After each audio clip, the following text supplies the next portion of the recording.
नमस्कार। खबरों के इस बुलेटिन में तुहाडा स्वागत है। मैं हाँ रमनजीत कौर चहल। हुण पेश ने इस बुलेटिन दीआं मुख्य खबरां। प्रधानमंत्री ने अज ब्रह्म कुमारी संस्था वालों आज़ादी के अमृत महोत्सव प्रति समर्पित साल भर चलने वाले प्रोग्रामां दा कीता शुभारंभ। पंजाब विच नशा मुक्त अते शांतमई ढंग नाल विधान सभा चोणां यकीनी बनाउण लई चोण कमिशन वालों चुके जा रहे हैं कदम।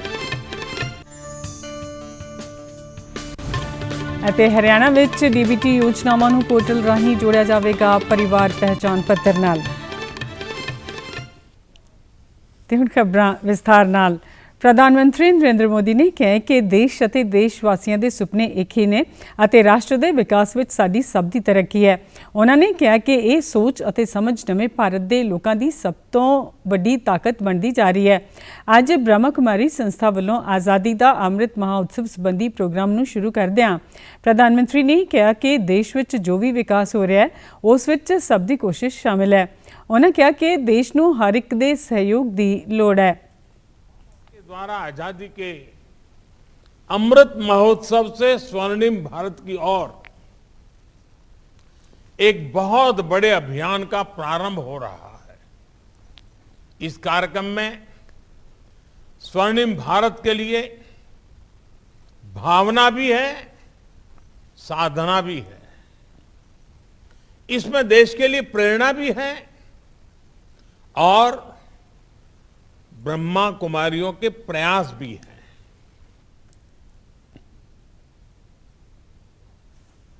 आज वीडियो कॉन्फ्रेंस जरिए राष्ट्रीय पद्धर के अमृत महोत्सव तो स्वर्णिम भारत वालों प्रोग्राम नूं संबोधन करदे प्रधानमंत्री ने ब्रह्म कुमारी संस्था वालों आज़ादी का अमृत महोत्सव प्रति समर्पित साल भर चलने वाले प्रोग्रामां का शुभ आरंभ किया। प्रधानमंत्री ने जोर दे के कहा कि इस वेले अजिही प्रणाली विकसित करने की लोड़ है जिस विच किसी नाल भेदभाव की कोई थां ना होवे अते यह प्रणाली बराबरता अते समाजिक न्याय ते आधारित होवे। नरेंद्र मोदी ने कहा कि इस वेले देश विच नवे अते प्रगतिशील फैसले लिए जा रहे हैं। सेवा और त्याग का यही अनुभव आज अमृत महोत्सव में नए भारत के लिए उमड़ रहा है। इसी त्याग और कर्तव्य भाव से करोड़ों देशवासी आज स्वर्णिम भारत की नींव रख रहे हैं। राष्ट्र की प्रगति में ही हमारी प्रगति है। प्रधानमंत्री मोदी ने कहा कि लोग देश नूं फर्ज दे राह ते अगे लै जाणगे तां देश जरूर ही नवीं उचाइयां छुएगा अते समाज विचों बुराइयां दा अंत होवेगा। प्रधानमंत्री ने कहा कि आने वाले 25 साल सख्त मेहनत त्याग अते तपस्या दे होणगे। देश आज़ादी का अमृत महोत्सव मना रहा है तां इह साडी सब दी जिम्मेवारी है कि दुनिया भारत नूं ठीक तरह जाणे। देश में कोविड की बीमारी तो बचाव लई चल रही टीकाकरण मुहिम तहत हुण तक 159 करोड़ 67 लाख तो वध टीके लगाए जा चुके हैं।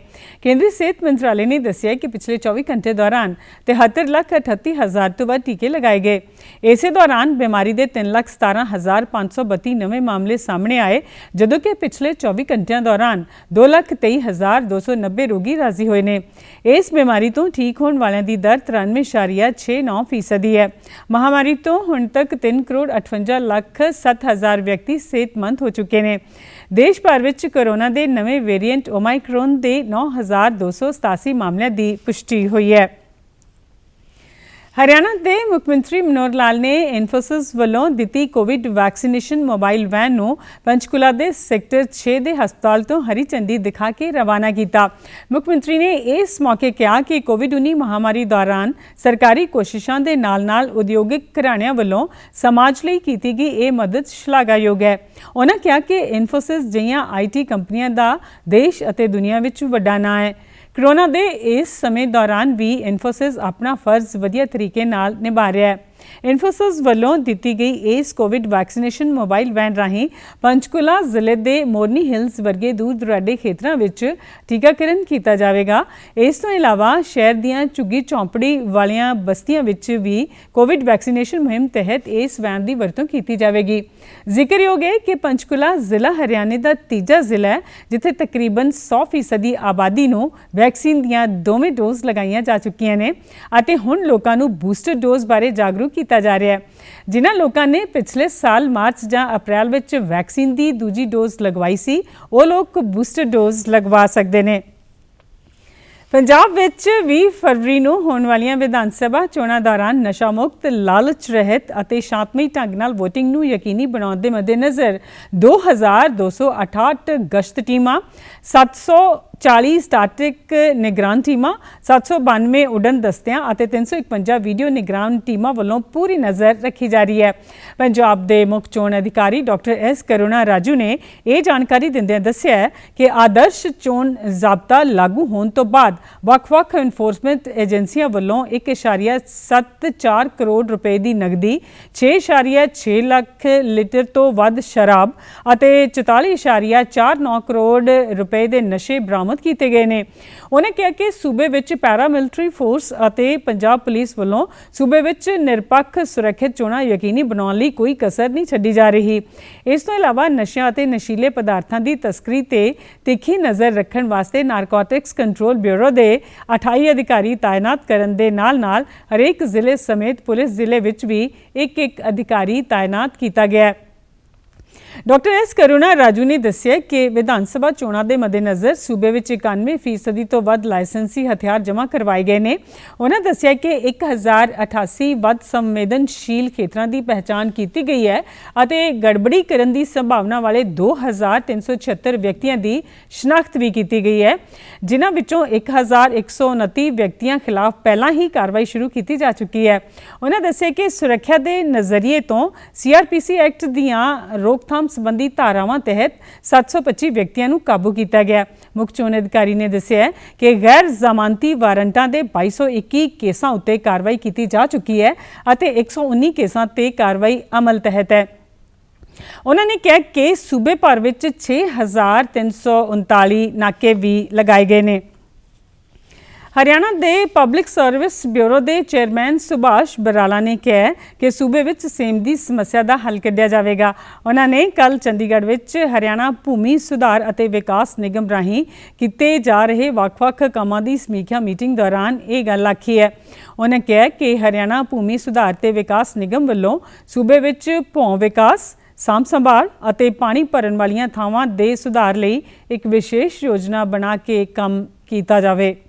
प्रमुख रूप से अभी तक विभाग की किस प्रकार की गतिविधियां हैं, किस प्रकार से किसान की जो भूमि है, चाहे वो क्षारीय भूमि है या फिर जहां सेम की समस्या है, इस भूमि को किस प्रकार से ठीक किया जा सकता है। हरियाणा में जो भूमि सुधार है, इस विषय को लेकर के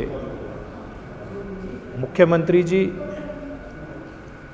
और हमारा पूरा ये एग्रीकल्चर डिपार्टमेंट उसके बारे में चिंतित है। ਉਹਨਾਂ ਕਿਹਾ ਕਿ ਸੂਬੇ ਦੇ ਰੋਹਤਕ, ਝੱਜਰ, ਸੋਨੀਪਤ ਸਮੇਤ ਕਈ ਹਿੱਸਿਆਂ ਵਿੱਚ ਸੇਮ ਦੀ ਸਮੱਸਿਆ ਵੱਧ ਰਹੀ ਹੈ, ਜਿਸ ਦਾ ਸਥਾਈ ਤੌਰ ਤੇ ਹੱਲ ਕੀਤਾ ਜਾਵੇ। ਉਹਨਾਂ ਨੇ ਅਧਿਕਾਰੀਆਂ ਨੂੰ ਹੁਕਮ ਦਿੱਤੇ ਕਿ ਵਿਗਿਆਨਕ ਤਰੀਕੇ ਨਾਲ ਇਸ ਮਸਲੇ ਦੇ ਹੱਲ ਲਈ ਯੋਜਨਾ ਬਣਾ ਕੇ ਕੰਮ ਕੀਤਾ ਜਾਵੇ ਅਤੇ ਸਾਰੇ ਜ਼ਿਲ੍ਹਿਆਂ ਵਿੱਚ ਸੇਮ ਦੀ ਸਮੱਸਿਆ ਵਾਲੀ ਜ਼ਮੀਨ ਦਾ ਡਾਟਾਬੇਸ ਤਿਆਰ ਹੋਣਾ ਚਾਹੀਦਾ ਹੈ। ਇਸ ਤੋਂ ਇਲਾਵਾ ਜਿੱਥੇ ਜ਼ਰੂਰਤ ਹੋਵੇ ਕਿਸਾਨਾਂ ਨੂੰ ਜਿਪਸਮ ਆਦਿ ਵੀ ਦਿੱਤੇ ਜਾਣ।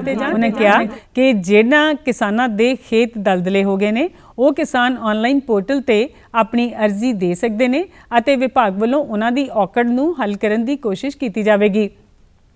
ਸੁਭਾਸ਼ ਬਰਾਲਾ ਨੇ ਕਿਹਾ ਕਿ ਸਰਕਾਰ ਦੀ ਕੋਸ਼ਿਸ਼ ਸੂਬੇ ਵਿੱਚ ਵੱਧ ਤੋਂ ਵੱਧ ਜ਼ਮੀਨ ਨੂੰ ਖੇਤੀਯੋਗ ਅਤੇ ਉਪਜਾਊ ਬਣਾਉਣਾ ਹੈ। ਉਹਨਾਂ ਨੇ ਅਧਿਕਾਰੀਆਂ ਨੂੰ ਕਿਹਾ ਕਿ ਬੰਜਰ ਅਤੇ ਸੇਮ ਪ੍ਰਭਾਵਿਤ ਭੂਮੀ ਨੂੰ ਸੁਧਾਰਨ ਦੇ ਨਾਲ-ਨਾਲ ਪਾਣੀ ਦੀ ਨਿਕਾਸੀ ਲਈ ਪਾਈਪਲਾਈਨ ਵਿਛਾਉਣ ਸੰਬੰਧੀ ਹੋਰ ਯੋਜਨਾਵਾਂ ਤੇ ਕੰਮ ਵੀ ਕੀਤਾ ਜਾਵੇ। ਹਰਿਆਣਾ ਵਿੱਚ DBT ਯੋਜਨਾਵਾਂ ਨੂੰ ਛੇਤੀ ਹੀ ਸਰਲ ਪੋਰਟਲ ਰਾਹੀਂ परिवार पहचान पत्र नाल जोड़िया जाएगा। सूबे के मुख सकत्तर संजीव कौशल ने DBT योजनावां दा डिजिटलाइजेशन आदि बारे समीक्षा मीटिंग दौरान अधिकारियों को यह हुक्म दिंदियां कहा कि आधार एक्ट तहत DBT योजनावां की नोटिफिकेशन करके स्टेट DBT पोर्टल नाल जोड़ना है। इसलिए सारे विभाग छेती तो छेती अपनी योजनावां नूं सरल पोर्टल राही PPP यानी परिवार पहचान पत्र नाल भी जोड़न। उन्होंने DBT लाभपात्रियों की सूचना पोर्टल ते अपलोड करने की भी अधिकारियों को हदायत की है। प्रसार भारती ने 1 अप्रैल 2022 तो 31 मार्च 2023 तक के समय लिए दूरदर्शन की फ्री डिश DTH प्लेटफॉर्म की अलॉटमेंट लिए MPEG 4 स्लॉट देने लिए अर्जियां मंगियां ने। यह अलॉटमेंट 10 फरवरी 2022 ਨੂੰ ई प्रणाली राही की जा सकती है। अलॉटमेंट प्रसार भारती वालों निर्धारित दिशा निर्देशों अनुसार होगी। इस ई ऑप्शन विच सूचना ते प्रसारण मंत्रालय के लाइसेंस शुदा सैटेलाइट चैनल ही हिस्सा ले सकेंगे। मंत्रालय वालों लाइसेंस शुदा कौमांतरी पब्लिक ब्रॉडकास्टर भी हिस्सा ले सकते हैं। इस संबंधी ऑनलाइन अर्जियां प्रसार भारती को भेजिया जा सकदियां ने अते सारे वेरवे भी प्रसार भारती की वैबसाइट पर देखे जा सकते हैं। इस संबंधी नोटिस 18 जनवरी 2022 को पाया गया। ते हुण खबरां फटाफट। केंद्रीय मंत्रिमंडल ने राष्ट्रीय सफाई कर्मचारी कमीशन के कार्यकाल को 31 मार्च 2022 तो बाद 3 साल होर वधाउण दी दित्ती मंजूरी। मंत्रिमंडल ने भारतीय अक्षय ऊर्जा विकास एजेंसी इरेडा लिमिटेड विच 1500 करोड़ रुपए के निवेश को भी मंजूरी दी है। केंद्र शासित प्रदेश चंडीगढ़ विच हुण तक 10,65,940 लोगों को कोविड वैक्सीन की पहली डोज लग चुकी है, जदों कि 8,35,524 व्यक्तियों को दोवें डोज लग चुके हैं। कल चंडीगढ़ विच 721 व्यक्तियों को कोविड तो बचाव का टीका लगाया गया। चंडीगढ़ विच 15 तो 18 साल की उम्र के 47,799 बच्चों को कोविड तो बचाव का पहला टीका लग चुका है। ਪ੍ਰੀਖਿਆ ਤੇ ਚਰਚਾ ਦੀ 5ਵੀਂ ਕੜੀ ਫਰਵਰੀ ਵਿੱਚ ਆਯੋਜਿਤ ਹੋਵੇਗੀ। ਪ੍ਰੋਗਰਾਮ ਵਿੱਚ ਰਜਿਸਟ੍ਰੇਸ਼ਨ ਲਈ ਅੱਜ ਅੰਤਿਮ ਤਾਰੀਖ ਹੈ। ਸਰਕਾਰ ਦਾ ਦੇਸ਼ ਵਿਰੋਧੀ ਸਮੱਗਰੀ ਪ੍ਰਸਾਰਿਤ ਕਰਨ ਵਾਲੀਆਂ ਵੈਬਸਾਈਟਾਂ ਖਿਲਾਫ ਸਖਤ ਕਾਰਵਾਈ ਕਰਨ ਦਾ ਫੈਸਲਾ। ਇਸ ਮਹੀਨੇ ਦੀ 16 ਤਾਰੀਖ ਨੂੰ ਪਟਨਾ ਵਿੱਚ ਸਿੱਖ ਸ਼ਰਧਾਲੂਆਂ ਤੇ ਪਥਰਾਅ ਦੀ ਘਟਨਾ ਦੇ ਸਿਲਸਿਲੇ ਵਿੱਚ 4 ਵਿਅਕਤੀਆਂ ਨੂੰ ਗ੍ਰਿਫਤਾਰ ਕਰਕੇ ਭੇਜਿਆ ਗਿਆ ਜੇਲ੍ਹ। कोविड-19 का खतरा अज टलिया नहीं है, इसलिए सबनों बेनती है कि बाहर जाने वेले मास्क जरूर पा के रखो, जरूरी समाजिक दूरी बना के रखो और अपने हाथ बार-बार साबन नाल धोवो जां सैनिटाइजर की वरतों करो। तुसी साडे समाचार YouTube channel DD news Chandigarh, Facebook DD news Chandigarh और Twitter handle DD news CHD ते भी देख सकते हो। इस दे नाल ही खबरां दा बुलेटिन खत्म हुंदा है। आग्या दिओ। हुण मैं स्टूडियो तो बाहर जा रही हाँ, मैं अपना मास्क पा रही हाँ। तुसी भी घर तो बाहर जान समय मास्क जरूर पाओ। नमस्कार।